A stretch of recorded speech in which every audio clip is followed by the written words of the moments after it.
নমস্কার। আজকের ইউটিউব ভিডিওতে আপনাদের স্বাগত জানাই। আজকের বিষয় ওবিসি মামলায় সুপ্রিম কোর্টের স্টে এবং সেই প্রেক্ষিতে জয়েন্ট এন্ট্রান্সের ফল প্রকাশের দাবি। এই মর্মে ৭ই আগস্টের মধ্যে রাজ্য সরকারকে রিপোর্ট পেশ করতে বলল হাইকোর্টের ডিভিশন বেঞ্চ। বিচারপতি সুজয় রায় না দাস আমার ঠিক মনে পড়ছে না, এবং স্মিতা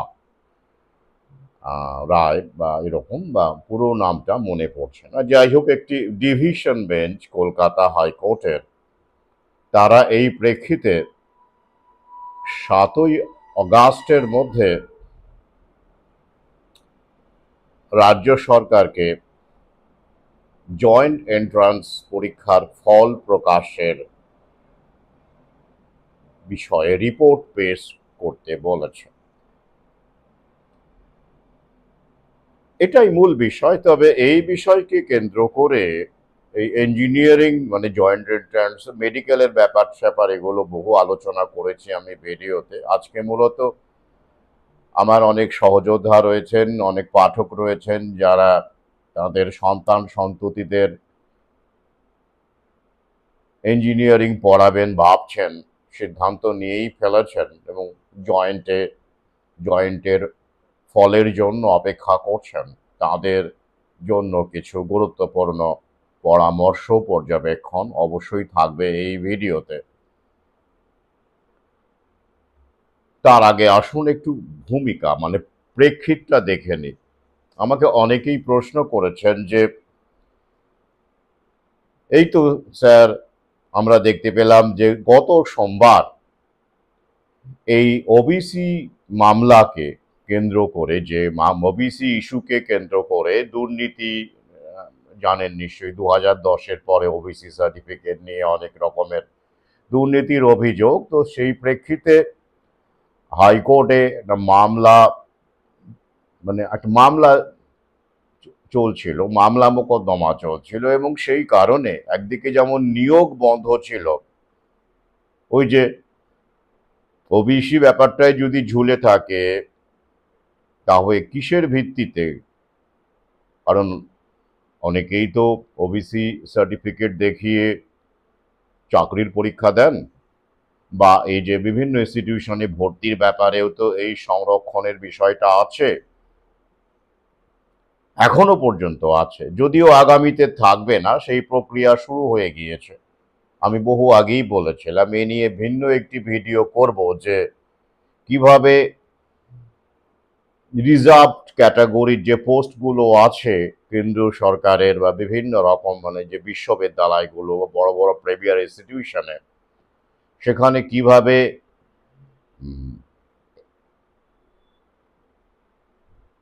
নট সুটেবল ক্লজ দিয়ে, মানে অর্থাৎ উপযুক্ত ক্যান্ডিডেট পাওয়া যাচ্ছে না, এসসি এসটি ওবিসির মধ্যে উপযুক্ত ক্যান্ডিডেট পাওয়া যাচ্ছে না এই বলে বহু পদকে ফাঁকা রাখা হচ্ছে, নামমাত্র নিয়োগ হচ্ছে, এই ব্যাপারটা শুরু হয়ে গেছে, বহু আগেই বলেছিলাম। ডিভাইড অ্যান্ড রুলের জন্য ওরা এই রিজার্ভেশন পলিসি ওরাই ইমপ্লিমেন্ট করেছিল। এবার বেসরকারি মালিকানার দুনিয়ায় তখন তো আর এসব চলবে না, এইসব তখন হচ্ছে ফেলো করি মাখো তেল এবং পারফরমেন্স, তুমি কোম্পানিকে কর্পোরেটকে কতটা প্রফিট দিতে পারছো এটাই তোমার যোগ্যতা। সেক্ষেত্রে কোথায় জন্মেছ, কতটা নিডি, কতটা দরিদ্র, কোন জাতের, কোন পাতের, এগুলো কিচ্ছু ম্যাটার করে না। ওরা একটা মন্ত্রের কথাই বলবে, পারফর্ম অর পেরিস। তাই এগুলো থাকবে না আগামীতে, সেই প্রক্রিয়ায় শুরু হয়ে গেছে। যাই হোক, সে বিষয়ে ভিন্ন ভিডিও করব। তো এই যে একটা অচলাবস্থা তৈরি হয়েছিল, একদিকে নিয়োগ বন্ধ, কারণ নিয়োগের ক্ষেত্রে এটা খুব গুরুত্বপূর্ণ একটা প্যারামিটার। অপরদিকে এই যে বিভিন্ন পরীক্ষায় যে ফলাফল এবং যার উপর ভিত্তি করে বিভিন্ন ইনস্টিটিউশনে ভর্তি, সেটা ইঞ্জিনিয়ারিং হোক, ইউজি হোক, আন্ডার গ্র্যাজুয়েট হোক, সরকারি বেসরকারি কলেজ যাই হোক না কেন, যে ভর্তির যে প্রক্রিয়া সেটা থমকে গিয়েছিল এবং রেজাল্ট বের করা যাচ্ছিল না। রেজাল্ট বের করলেও ভর্তির প্রক্রিয়া শুরু করা যাচ্ছিল না। বিভিন্ন রকমের একটা মানে কি বলবো, ঘেঁটে হয়ে যাওয়ার মতো পরিস্থিতি। তো এভাবে তো আর চলতে পারে না। যদিও এটা ইচ্ছে করে করা হচ্ছিল, আমি বহু আগেই বলেছি, আমি আসবো আবার এই ভিডিওতেই বলবো কেন এটা করা হচ্ছে। তো এই মামলাটা করা হয়েছিল দুর্নীতি। এখন সব নতুন বিশ্ব ব্যবস্থায় দুর্নীতিটাই হলো সবচেয়ে বড় একটা শিখণ্ডে। তাকে সামনে রেখে ওরা রিসেট প্রক্রিয়া লাগু করছে। তো এই যে মামলাটা, এই মামলার কারণেই কিন্তু এই কাজগুলো হচ্ছিল না। তো সোমবার সুপ্রিম কোর্ট খুব বিস্মিত হয়েছেন, মানে যারা যেন কিছুই জানতেন না। মহামান্য বিচার আদালত জানিয়ে দিয়েছে যে না, এটাতে আমরা স্টে দিয়ে দিচ্ছি, এবার এগুলো শুরু হোক, মানে ভর্তির প্রক্রিয়া এগুলো শুরু হওয়া উচিত। তো এই প্রেক্ষিতে আমাকে একজন মেসেজ করে জানতে চেয়েছেন যে এই তো স্যার অচলাবস্থা কেটে গেল, মানে আপাতত খেয়াল রাখবেন এটা কিন্তু একেবারে মেটেনি, এটা স্টে, এটা কিন্তু স্টে, এটা মানে পুরোপুরি নিষ্পত্তি হয়নি, সাময়িক ব্যাপার। যে কোনো মুহূর্তে আবার ওরা মানে অস্ত্রটা রেখে দিয়েছে। তাই যারা প্রশ্ন করছেন যে এই তো এবার নিয়োগের জটটাও কেটে যাবে, ওই যে 2023-এর টেট নিয়োগ হচ্ছে না, ফল বেরিয়েছে, এরকম বেশ কিছু পরীক্ষার ফল টল বেরিয়েছে, কিন্তু এই কারণে নিয়োগ হচ্ছে না। এবার তাঁরা আশার আলো দেখছেন বলে অনেকেই জানাচ্ছেন। তো আমি তাদের বলি, এক না চালে বিশ্বাস নেই। আমি বহু আগেই বলেছি এটা নিউ ওয়ার্ল্ড অর্ডার কায়েম করা হচ্ছে। তাই ব্যাপারটা এরকম নয়, ব্যাপারটা মিটে যায়নি। তাই ওই নিয়োগের আশাটা করবেন না এখনই। তাহলে কেন এটা সোমবারে সুপ্রিম কোর্ট কেন এরকমের একটা স্টে অর্ডার দিল? ভর্তির জন্য বিভিন্ন ইঞ্জিনিয়ারিং কলেজগুলো চাপ দিচ্ছে, সেখানে তো একেবারেই তো, যদিও একে একে সব রিসাফল হয়ে যাবে, রিসেট হয়ে যাবে, অনেক উঠে যাবে, বন্ধ হয়ে যাবে, গেছে ইতিমধ্যে, আমি তথ্য দিয়ে দেব, কিন্তু একটা লবি তো আছে। এবং এই ক্ষেত্রে যে ভর্তি প্রক্রিয়ার বিষয়টা, সেটা কিন্তু মনে রাখতে হবে, সেখানে সরকারকে টাকা দিতে হবে না, উল্টে টাকা পাবে। প্রাইভেট ইঞ্জিনিয়ারিং কলেজগুলো ভর্তি করবে, টাকা পাবে স্টুডেন্টদের কাছ থেকে।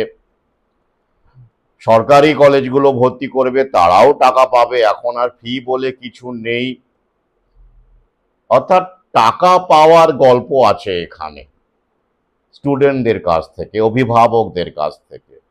টাকা দেওয়ার গল্পটা নেই। কিন্তু চাকরি হওয়া মানে কি? এটা তো পড়া, ভর্তি হওয়া, অ্যাডমিশন। কিন্তু নিয়োগ মানে কি? সেখানে আপনাকে টাকাটা দিতে হবে সেখানে। তো এখানেই তো সমস্যা। ওদের নিতে কোনো প্রবলেম নেই, দিতে এখন প্রবলেম। বোঝানো বোঝানো গেছে তো? এবার আসি, এই ডিভিশন বেঞ্চ রাজ্য সরকারকে কেন এই রিপোর্ট পেশ করতে বলল 7ই আগস্টের মধ্যে? কেন বলল?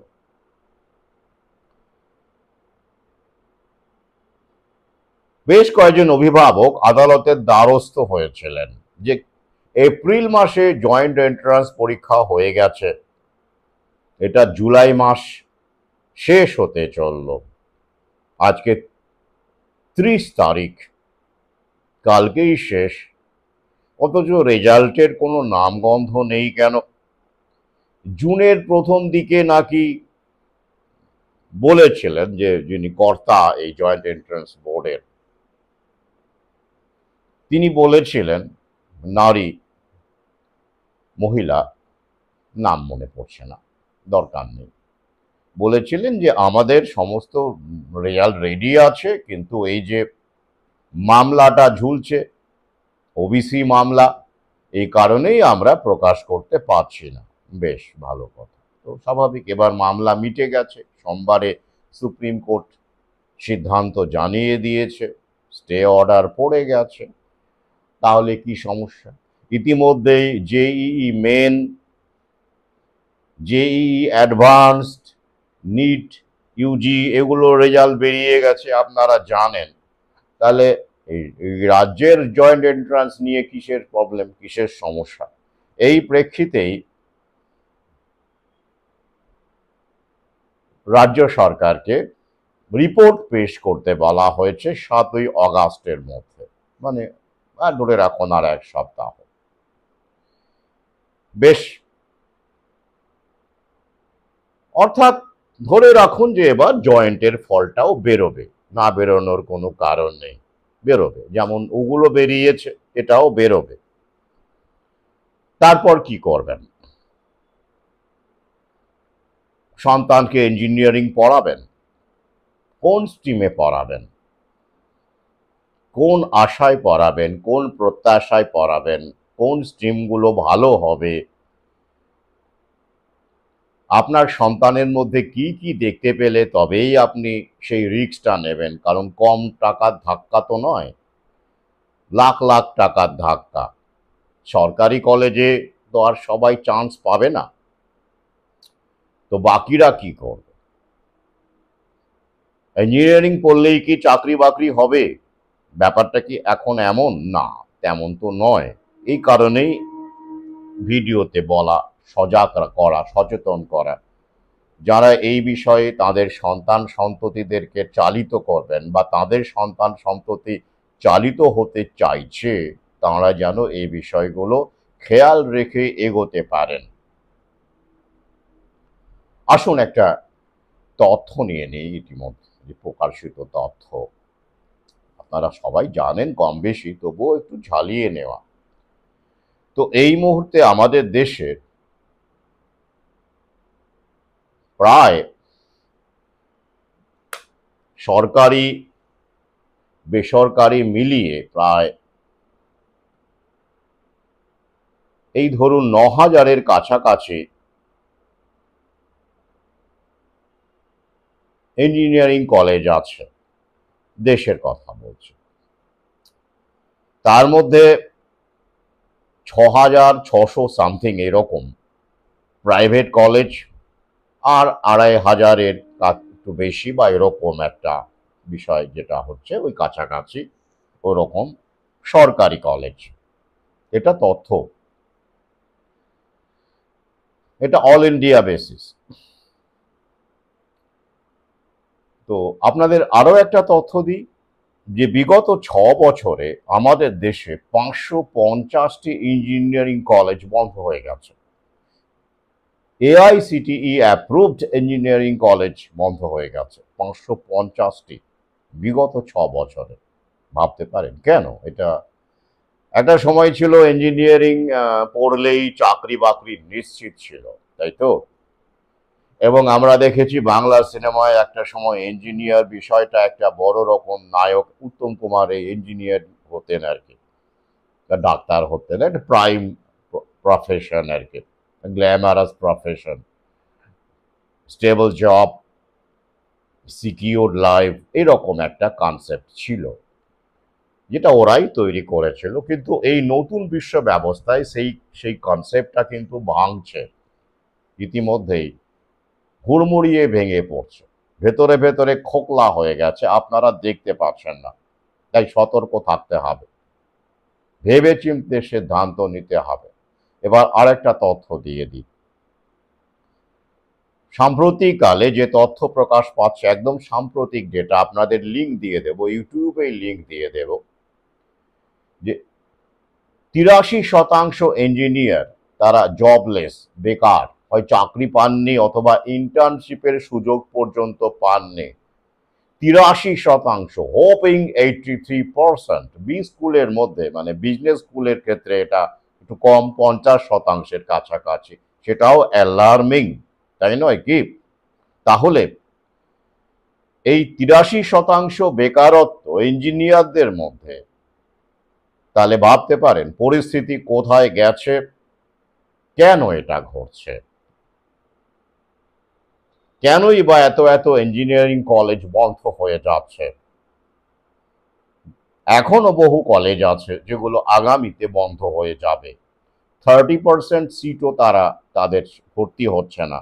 অর্থাৎ আমরা দেখতে পাচ্ছি যে ইঞ্জিনিয়ারিং পড়ার অনীহা তৈরি হয়েছে একটা বড় অংশের মধ্যে, মানে হায়ার এডুকেশনের প্রতি অনীহা তৈরি হয়েছে। সেটা খুব স্বাভাবিক, কারণ এই যে বেকারত্ব, 83% বেকারত্বের তথ্য সবার কাছে না পৌঁছলেও আশপাশে দাদা দিদিদের দেখেও তো অনেকেই সিদ্ধান্ত নিতে পারেন, বাস্তব পর্যবেক্ষণ দেখেও তো অনেকে সিদ্ধান্ত নিচ্ছেন। তাই বিএড বলুন, বিটেক বলুন, সর্বত্রই আমরা এই ছবিটা কম বেশি দেখতে পাচ্ছি, এবং এটা রিসেট প্রক্রিয়ার কারণে হচ্ছে। আমি বহু আগেই বলেছি, এটা কেন হচ্ছে বুঝে নেওয়া যাক। এই যে ডিগ্রিগুলো, বিটেক বলুন, বিই বলুন, বিভিন্ন রকমের যে ডিগ্রি, বিভিন্ন রকম discipline, civil, mechanical, electrical, computer science, বিভিন্ন রকমের যে ডিসিপ্লিন, এগুলো ওরাই তৈরি করেছিল। বিভাজন, জ্ঞানের বিভাজন বা স্কিলের বিভাজন তৈরি করে একাডেমিক ডিগ্রি বানিয়ে, সিলেবাস ডিজাইন করে, মডিউল ডিজাইন করে ওরা ওদের জব মার্কেটে যে যে দরকার আর কি, হেড হান্টিং যেটাকে বলে, যেমন লোকজন দরকার ওরা সেইভাবে হিউম্যান রিসোর্স ডেভেলপ করেছে। সেটা ওল্ড মডেলে, ওল্ড অর্ডার এবং নিউ ওয়ার্ল্ড অর্ডার কায়েম হওয়ার মধ্যবর্তী ট্রানজিশনাল পিরিয়ডেও কিছুটা সেটা চলেছে। এখনো অল্প স্বল্প চলছে, আগামীতে একেবারে চলবে না। কারণ আমি বহু আগেই বলেছি যে এমএ, বিএ এই যে ডিগ্রিগুলো, পাশাপাশি একই রকম বিটেক, এমএসসি, এগুলো সব, বিই, এগুলো সবই রিসেট হবে, হয় একেবারে উঠিয়ে যাবে, নয় নামকরণে পরিবর্তন হবে। কারণ সেখানে নতুন সিলেবাস, নতুন টেকনোলজি, যেটাকে বলা হয় ফিউচার রেডি ওয়ার্কফোর্স তৈরি করবার জন্য যতটুকু ওদের লাগে, তার জন্য ওরা এই ডিগ্রিগুলো রিসাফল করবে, রিসেট করবে, নাম পরিবর্তন করবে। এবং এই কারণে বহু ইঞ্জিনিয়ারিং কলেজ, যেখানে যাদের ওল্ড স্কুল মানে ওল্ড নিউ ওয়ার্ল্ড অর্ডারের যেরকম কারিকুলাম অনুসারে তারা তাদের পড়াশোনা চালাতো, যে স্ট্রিম চালাতো, যেগুলো যে ডিগ্রিগুলো, যে নলেজ বেস এখন অপ্রয়োজনীয় হয়ে গেছে, সেগুলো বন্ধ হয়ে যাবে, তারা টিকতে পারবে না। সরকারি ক্ষেত্র তো সরকার নিজেই তুলে দেবে, দেখতেই পাচ্ছেন তুলে দিচ্ছে। স্কুলের ক্ষেত্রে দেখতে পাচ্ছেন, কলেজের ক্ষেত্রে দেখতে পাচ্ছেন। এই প্রক্রিয়া একদিকে যেমন নিউ আইন বানিয়ে করা হবে, অপরদিকে তেমনই স্টুডেন্টকে উচ্চশিক্ষায় ডিসকারেজ করে, ডিলে করে, দেরি করে, এই যে যেমন মামলা টামলা করে, ওবিসি মামলা করে যেমন এখনো আমাদের কলেজগুলোতে, সেই কবে এইচএস পরীক্ষা হয়ে গেছে এখনো ভর্তি শুরু হলো না। অর্থাৎ হায়ার এডুকেশনকে ডিসকারেজ করে, স্টুডেন্টদের ডিমোটিভেট করে। এই প্রক্রিয়াগুলো পাশাপাশি চলবে। তাহলে আগামীতে কোন ডিগ্রিগুলো, কোন ফিল্ডগুলোকে ওরা প্রমোট করবে, ইতিমধ্যেই করছে, আপনারা জানেন। এই যেমন ধরুন বিটেক শুনেছেন, কিন্তু বাই শুনেছেন? শোনেননি। ধরুন আমি একটা নাম বললাম একটু মজা করে, ব্যাচেলার অফ এআই, মানে ব্যাচেলার অফ আর্টিফিশিয়াল ইন্টেলিজেন্স, তাই তো? বা শুনলেন বেসিন, কি ব্যাচেলার অফ মেশিন লার্নিং, তাই তো? এরকম বিভিন্ন রকমের ডিগ্রিগত নাম আপনারা পাবেন আগামীতে। বিরোটিক্স, ব্যাচেলার অফ রোবোটিক্স, তাই তো? তো এইরকম ভাবে ওরা যেমন করে বিটেক, এমএ, এমএসসি, বিই বানিয়েছে, তেমন করেই ওরা এই নতুন নতুন টার্মগুলো বানাবে এবং সিলেবাস মডিউল কারিকুলামগুলোকে জব মার্কেটে মানে ওদের যে প্রয়োজন পড়বে যেমন রকমের কর্মচারী চাকুরিজীবী সেই রকমভাবে ওরা এইগুলোকে ওরা রিশাফল করবে, তৈরি করবে এবং যেগুলো দরকার নেই সেগুলো ভেঙে ফেলবে। এই কারণে এই নিউ ওয়ার্ল্ড অর্ডারকে আর একটা নামে ডাকা হচ্ছে তার কার্যকলাপের জন্য, এটা হচ্ছে build back better, BBB, build back better, অর্থাৎ ভেঙে ফেলো, ভেঙে ফেলে আরো ভালো করে তৈরি কর। কাদের ভালো সেটা নিশ্চয়ই বলে দিতে হবে না, তাই না? কাদের ভালো? ওদের ভালো, যারা মালিক শ্রেণী তাদের ভালো হবে এমন করে সিস্টেমটাকে ওরা তৈরি করছে। তো তারই প্রক্রিয়া চলছে। তো এই কারণে জয়েন্ট এন্ট্রান্সে যে রেজাল্ট বেরোবে,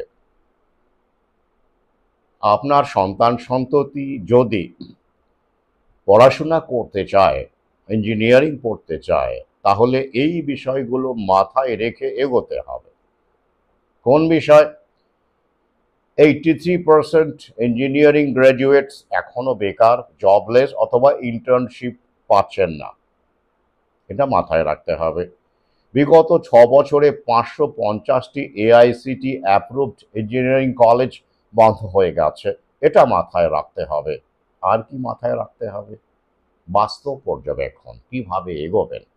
এই যেমন ধরুন একটা সময় ছিল, আমি কয়েকটা পয়েন্ট নোটস করছি, পুরোটা বলা যাবে না, তবু গুরুত্বপূর্ণ পয়েন্টসগুলো যেগুলো আপনারা ভাবতে পারেন, ভেবে এগোতে পারেন। একটা সময় ছিল যেমন ধরুন যে প্রিমিয়ার ইনস্টিটিউশনসগুলোতে পড়লেই, যেমন ধরুন আমাদের পশ্চিমবঙ্গে শিবপুর, যাদবপুর এসব আছে আপনারা জানেন, বা আমাদের অল ইন্ডিয়া বেসিসে এরকম আরো বড় বড় ইনস্টিটিউশন আছে, আইআইটি তো আছেই, তাই তো? এসব জায়গায় পড়লেই এবং ভালো একাডেমিক রেজাল্ট করলেই তো এসব জায়গায় পড়া যায়, অর্থাৎ একাডেমিক এবং এই ব্র্যান্ডিং প্রিমিয়ার, যাকে টায়ার 1 ইনস্টিটিউশন বলা হয় এগুলো, তো সেখানে পড়লেই চাকরি বাকরি নিশ্চিত ছিল, ক্যাম্পাস অ্যান্ড ইন্টারভিউতেই একেবারে বাজিমাত করার ব্যাপার ছিল। হ্যাঁ, লক্ষ কোটির প্যাকেজ নিশ্চিত ছিল। ব্যাপারটা এখন কিন্তু তা নয়। এখন কর্পোরেট হাউস যারা হায়ার করছে তারা কিন্তু এই প্রিমিয়ার ইনস্টিটিউশন দেখলেই, টিয়ার ওয়ান দেখলেই তারা চোখ বুজে, বা একাডেমিক রেজাল্ট দুর্দান্ত দেখলেই চোখ বুজে নিয়ে নিচ্ছেন এমনটা নয়। তারা বাস্তবে গ্রাউন্ড লেভেলে এফিসিয়েন্সি বা স্কিল দেখে নিচ্ছেন। আর যদি অ্যাপয়েন্টমেন্ট দেওয়ার পরে যদি সেই এক্সপেকটেশন ফুলফিল না হয়, কোম্পানির এক্সপেকটেশন, ম্যানেজমেন্টের এক্সপেকটেশন, তাহলে কিন্তু হায়ার অ্যান্ড ফায়ার ব্যাপারটা তো জানেনি, তাই তো? অর্থাৎ একাডেমিক্স দেখে, প্রিমিয়ার ইনস্টিটিউশন দেখলে হলেই আপনার সন্তান ভালো জব সিকিউর করবে এই ধারণা কিন্তু আর নেই। সেখান থেকে বেরিয়ে আসো। এখন রিয়ালিটি, গ্রাউন্ড লেভেলে রিয়ালিটি চেক করতে হবে যে আপনার সন্তানের একাডেমিক কতটা উজ্জ্বল, ব্রাইট, কত বড় বড় সার্টিফিকেট আছে, কত ফার্স্ট ক্লাস আছে, এগুলো বড় কথা নয়। বা কোথায় পড়েছে, কোন কলেজে, আইআইটি না শিবপুর নাকি যাদবপুর, সেটাও বড় কথা নয়। আপনার সন্তানের যা স্কিল আছে, যা ইনোভেশন স্কিল আছে বা অ্যাডাপটিভ স্কিল আছে, বিভিন্ন রকমের স্কিল থাকে আপনারা জানেন, সমস্ত স্কিল মিলেই একটা প্যাকেজ হয়। তো সেই স্কিলগুলো কতটা মার্কেট ওরিয়েন্টেড, অর্থাৎ মার্কেটে বর্তমান বাজারে প্রভুরা, মালিকেরা যে স্কিল চাইছেন তার সঙ্গে সেই স্কিল কতটা সামঞ্জস্যপূর্ণ এবং কতটা চাহিদা মেটাতে পারবে, সেটা আপনাকে দেখতে হবে। এটা অত্যন্ত গুরুত্বপূর্ণ। তাই দুর্দান্ত রেজাল্ট করেছে উচ্চ মাধ্যমিকে বা জয়েন্টে খুব ভালো র্যাঙ্কিং করেছে মানেই আপনার সন্তান ইঞ্জিনিয়ারিং পড়তে চলে গেল এবং মানে ইঞ্জিনিয়ারিং পড়া হয়ে গেলে দুর্দান্ত প্যাকেজে কোনো জায়গায় চাকরি পেল, এমনটা ভাববেন না।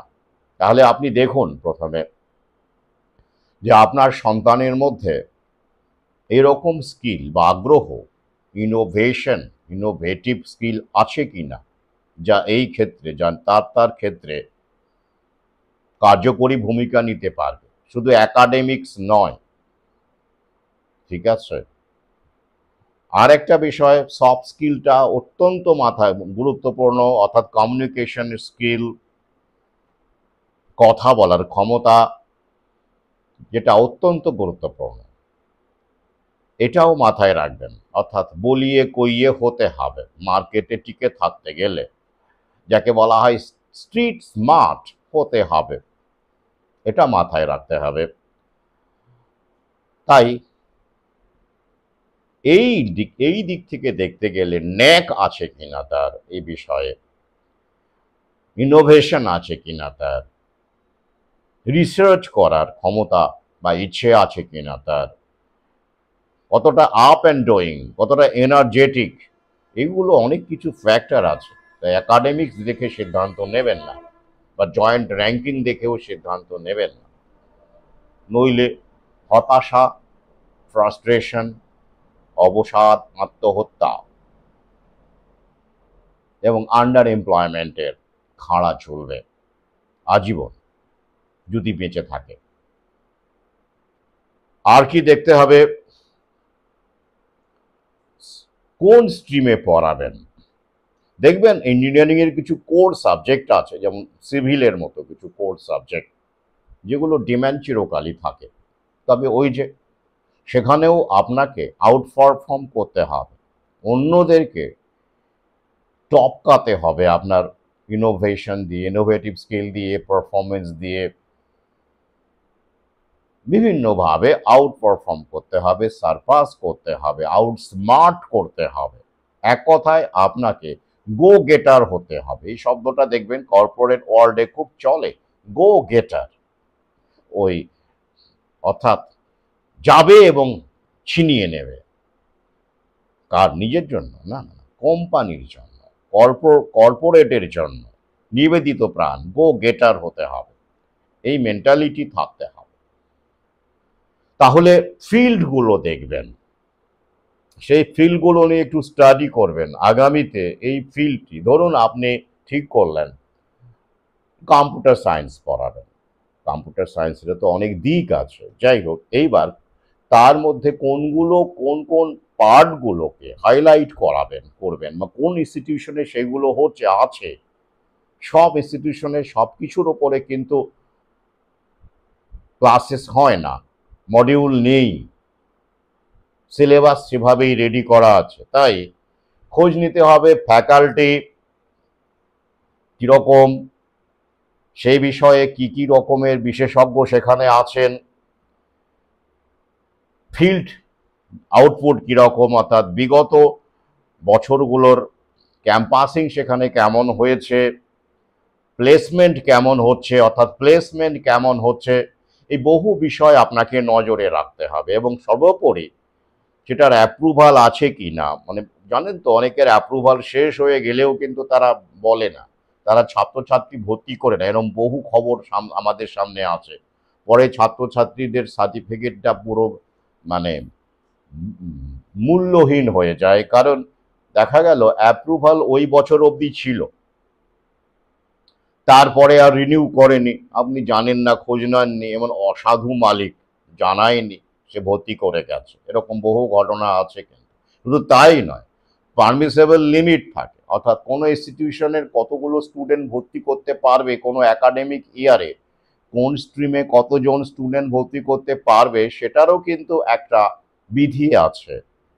সেই বিধি না মানলে কিন্তু সমস্যা হবে আপনার সন্তান সন্ততির পরবর্তীতে।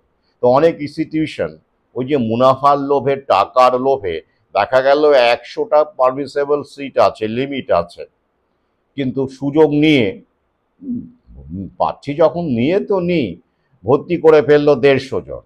বুঝতে পারছেন তো পরিস্থিতি, এগুলো হয় কিন্তু আমাদের দেশে হয়, অনেক দেশেই হয়, আমাদের দেশে বেশি হয়, এটা খেয়াল রাখবেন। আর ওই যে বললাম যে যে বিষয়গুলোতে আপনি বাঁচবেন আপনার সন্তান সন্ততির জন্য, সেই বিষয়ে তার ন্যাক আছে কিনা, যেহেতু বাজারে ওটার ডিম্যান্ড আছে, ফিউচার রেডি হবে, ওটা আগামীতে খুব ভালো ফসল ফলাবে, তার জন্য আপনি আপনার সন্তানকে জোর করে দিলে কিন্তু পরবর্তীতে হিতে বিপরীত হতে পারে। যদি তার আগ্রহ থাকে, তার যদি ন্যাক থাকে তবেই, নইলে কিন্তু ঝুলে পড়তে হবে, কম্পিটিশনে পারবে না। আর মনে রাখবেন, কঠোর পরিশ্রমের কম্পিটিশন হয়, কেউ হয়তো 10 ঘন্টা খাটে জবে, 12 ঘন্টা খাটে ক্যারিয়ারের জন্য, সেখানে আপনার ছেলে হয়তো 14 ঘন্টা খেটে তাকে টপকে গেল, সেটা তো পার্সপিরেশন। কিন্তু ক্রিয়েটিভিটি, ইনোভেটিভ স্কিল কিন্তু এটার ঘন্টার মাপে হয় না, বা শারীরিক পরিশ্রম বা সময় কতটা দিচ্ছেন তার উপরে হয় না কিন্তু। তো সেইখানে সেটা না থাকলে সে যদি পিছিয়ে পড়ে, তাহলে কিন্তু যত ঘন্টাই পরিশ্রম করুক না কেন, ভেতরে যেহেতু ব্যাপারটা নেই, সেহেতু সে কিন্তু কখনোই এগিয়ে যেতে পারবে না, তাকে ল্যাগার্ড হয়েই থাকতে হবে, এটাও মাথায় রাখবেন। তাই ন্যাকটা অত্যন্ত গুরুত্বপূর্ণ, ভেতরে যে সেটা ইন্ট্রিনজিক এবিলিটিটা আছে কি না, এটা ক্রিয়েটিভিটি হোক বা স্কিলই হোক। কিছু কিছু স্কিল ডেভেলপ করা যায়, খেটে খুঁটে ডেভেলপ করা যায়, কিন্তু কিছু স্কিল আছে যেগুলো ক্রিয়েটিভিটির সঙ্গে যুক্ত, সেগুলো কিন্তু ইনহেরেন্ট, এটা মাথায় রাখতে হবে। সেটা আপনাকেই বুঝতে হবে এবং সন্তানকে বুঝতে সাহায্য করতে হবে এবং সন্তানকেও বুঝতে হবে। তাহলে ইতিমধ্যে আপনারা খুব ভালো করে বুঝে গেছেন, অনেক ইনস্টিটিউশন, প্রাইভেট ইনস্টিটিউশন কিন্তু ইন্ট্রোডিউস করেই ফেলেছে এআই ভিত্তিক কোর্স, মেশিন লার্নিং ভিত্তিক কোর্স, রোবোটিক্স এর উপর ভিত্তি করা কোর্স, এবং বলাই বাহুল্য এগুলো সব ইঞ্জিনিয়ারিং ফর্ম যে ডিসিপ্লিন তার মধ্যেই পড়বে, পড়ার কথা এবং পড়েছে। তো সেইগুলো খোঁজ খবর করুন। অথবা যদি ট্র্যাডিশনাল যে স্ট্রিমগুলো আছে, ধরুন মেকানিক্যাল পড়াচ্ছেন বা সিভিল পড়াচ্ছেন, বা যেগুলো প্রচুর ইলেকট্রিক্যাল পড়াচ্ছেন, ইনস্ট্রুমেন্টেশন পড়াচ্ছেন, সেখানেও যাতে করে তার সঙ্গে সম্পৃক্তভাবে এই স্কিল, যেগুলো ইমার্জিং স্কিল বলা হচ্ছে এবং যেটা রুল করবে আগামীতে, সেগুলো যেন থাকে তার মধ্যে।